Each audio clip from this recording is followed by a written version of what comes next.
ये है दिल्ली दर्पण। नमस्कार साथियों, अंतर्राष्ट्रीय पहलवान बजरंग पूनिया, विनेश फोगाट और साक्षी मलिक जब दिल्ली जंतर मंतर पर बैठे और भारतीय जनता पार्टी के सांसद और तत्कालीन कुश्ती फेडरेशन के अध्यक्ष ब्रजभूषण शरण सिंह पर यौन शोषण का आरोप लगाया, बड़ा आंदोलन जंतर मंतर पर देखने को मिला और तीनों पहलवान नायक की भूमिका में थे। तीनों पहलवानों ने जितनी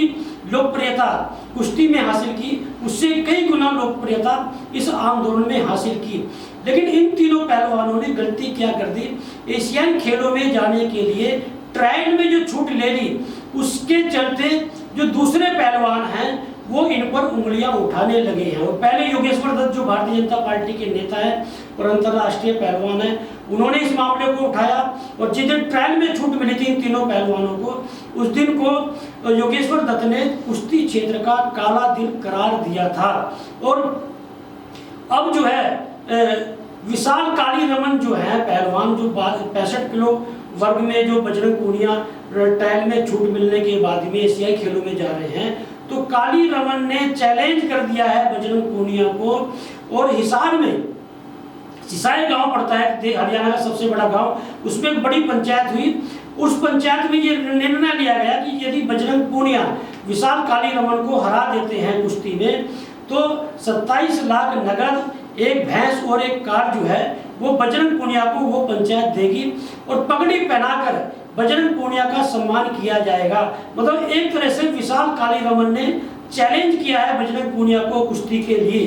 तो एक बड़ा मामला सामने देखने को आ रहा है कि जो पहलवान व्यवस्था पर उंगली उठा रहे थे, जिन पहलवान ने कुश्ती के क्षेत्र में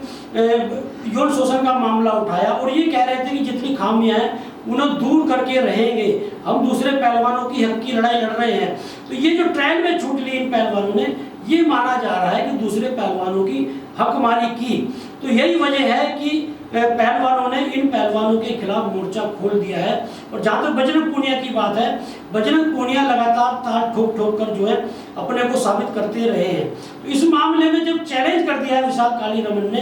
अब देखना ये होगा कि बजरंग पूनिया इस चैलेंज को स्वीकार करते हैं या ऐसे खेलों में जो ट्रायल में छूट मिली है ऐसे ही चले जाते हैं। देखिए इस मामले में ऐसे देखना होगा कि बजरंग पूनिया और साक्षी मलिक और विनेश फोगाट जब आंदोलन चरम पर था और ये लोग जो है निराश होकर जब नए संसद भवन का उद्घाटन किया प्रधानमंत्री नरेंद्र मोदी ने और ये महिलाओं की पंचायत में शामिल होने जा रहे थे, तो दिल्ली पुलिस ने अंग्रेजी हुकूमत को पीछे छोड़ते हुए जिस तरह से सड़क पर घिसड़ कर इन लोगों को गिरफ्तार किया, तो ये लोग निराश होकर जब हरिद्वार में गंगा जी में अपने मेडल प्रवाहित करने जा रहे थे, तो किसान नेता राकेश टिकैत के भाई जो नरेश टिकैत है, भारतीय किसान यूनियन के अध्यक्ष, उन्होंने जाकर इन्होंने मनाया और वापस ले आए। उसके बाद में खाप पंचायत हुई है मुजफ्फरनगर में, उसके बाद में कुरुक्षेत्र में खाप पंचायत होती है। तो एक बड़ा माहौल बनता है, खाप पंचायत इन पहलवानों के पक्ष में आ जाती है, किसान संगठन इन पहलवानों के पक्ष में आ जाते हैं। तो गृह मंत्री अमित शाह जो है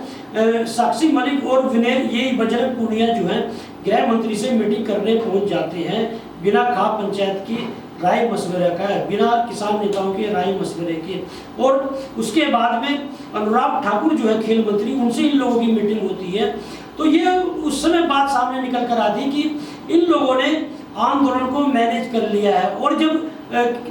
एशियाई खेलों में ट्रायल में छूट मिलती है तो ये कहा जाता है कि अमित शाह के इशारे पर इन पहलवानों को ट्रायल में छूट मिली। मतलब सरकार का जो एहसान लिया, खेल मंत्रालय का जो एहसान लिया बजरंग पूनिया, विनेश फोगाट और साक्षी मलिक ने, उसका ये असर हुआ कि अब जो पहलवान इन लोगों के साथ में थे वही इनका विरोध करने लगे और इनके खिलाफ ताल ठोकने लगे। और विनेश फोगाट के खिलाफ जैसे पहलवान बंगाल ने चैलेंज किया कि विनेश फोगाट पहले मुझसे लड़े, ऐसे ही विशाल काली रमन ने बजरंग पूनिया को ऐलान कर दिया है कि एशियाई खेलों में जाने से पहले मुझसे मुकाबला करे। और जिस तरह का पंचायत ने इनाम रखा इस कुश्ती में, तो अब देखना ये होगा कि बजरंग पूनिया इस चैलेंज को स्वीकार करते हैं या ऐसे ही चुप्पी साध लेते हैं। लेटेस्ट खबरों के लिए सब्सक्राइब करें हमारा YouTube चैनल या फिर लॉग ऑन करें www.delhidarpantv.com। खबरों की कवरेज और विज्ञापनों के लिए संपर्क करें।